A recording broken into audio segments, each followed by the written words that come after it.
Okay, now we get to the servo arms and receiver, servo receiver platform kit, which should come with 3 printed platform pieces like this. One of them, this guy right here, is for the receiver, and it's just kind of a generic piece. It's meant, like for example, here's one that I have on here that I've just hot glued on there. It's just meant to either be hot glued on, or you can put a little strap. This one, the antenna would be in the way, but more of a generic one. You can put a strap around there, a little Velcro strap or whatever. But that's just meant as a place to put the receiver. And then these open areas are just to lose weight and also feed through wires as need be. So pretty generic piece, can pretty much receive any receiver you want to work with. And then the other 2 pieces, all 3 of these are printed with like a hollow honeycomb core. You can see that in there. That's just to make it real light as possible, yet real strong still. These are really tough, really malleable. You can pull these out of a wrecked airplane and transfer them to the other without any problem. They also do have a ridge. You can see it on all of them on the edge. So that's to where it kind of snaps down into those profiles. I'll show you here in a minute to kind of lock it in. And then we also suggest that you put a little bit of bead hot glue in there as well. So receiver platform. And then we have these designed right now for the high-tech HS82 MGs, MG meaning middle gear, or HS85 MGs, or the BBs, which is the plastic gear ones like this, which are fine. They work good, the same amount of torque rating, but on crashes, they tend to strip out. So if you're a nice, clean, good flyer and you don't tend to crash very much, and you want to save a little bit of money and get the most torque possible, that's what these are for. Otherwise, I would suggest the metal gear ones. Like I said, 85 has a little bit more, but it's $10 more approximately. So your choice between all those. Either one of these will work great on the bird time. Plenty of torque on both of these to get the job done. But they're a little bit different in size, and so that's where I ask you on the order form which ones you're wanting to use, whether you buy them from me or get them on your own, so that when these little rectangular cutouts are made, that they are meant, that they're cut specifically for the servo that you intend to use, plus the holes here, mounting screw holes, are in the right spot. So for example, on this one, here's an HS82 MG metal gear, and the way that these would go in, obviously the lead through there, and they don't fit straight in. You got to have the lead in first, like that, and then it snaps in like that. So it's a fairly tight fit that way.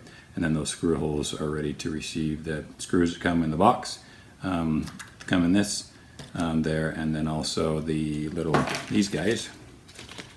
And these are all custom made by us. The reason why we make these is because the way that where the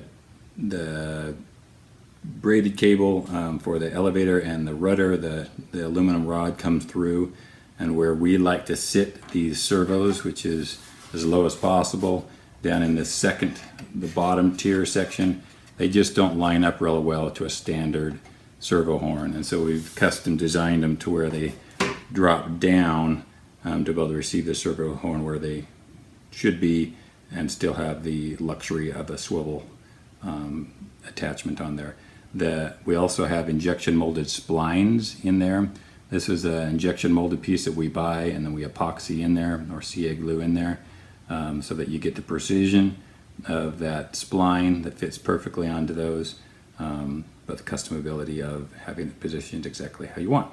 And so once you zero out or get these all set up with your receiver, then that just goes right on top like that. And then once again, the hardware that's in the box with the servos will go through there, and then the other 2 in there. So these, take this out,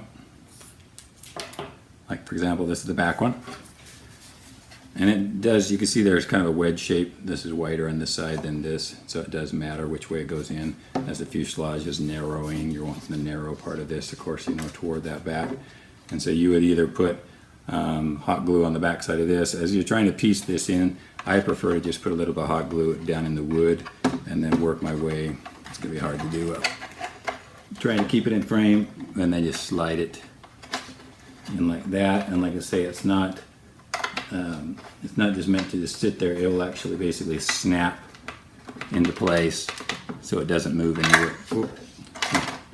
not holding it, but when it's glued, it will stay in the spot because of, get that out of there, because of that little profile in there. Let me do that one more time.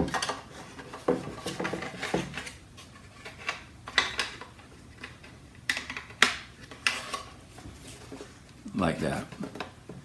That's real tight in there, and the glue will just hold it in that spot so it can't lift up and slide out.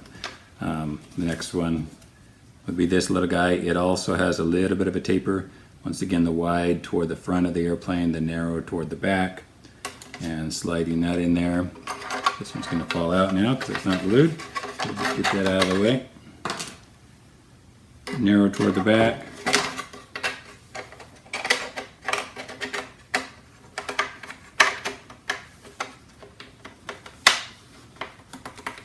Like that. Once again, they're fairly tight fit once they get into there. So we'll take that one out.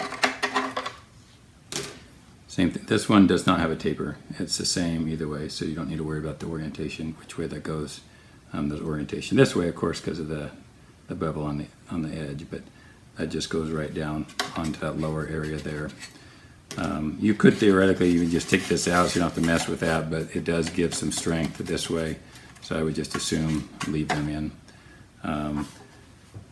Let's see what else. It does come with a little, I think it's a 2.5 millimeter hex screw, and that's allowed to tighten up that little set screw that's in there as the leads go through there, either the braided cable for the elevator, for the rudder elevator, and for the rudder it has the stock one that's in with the kit, the Dynaflight kit.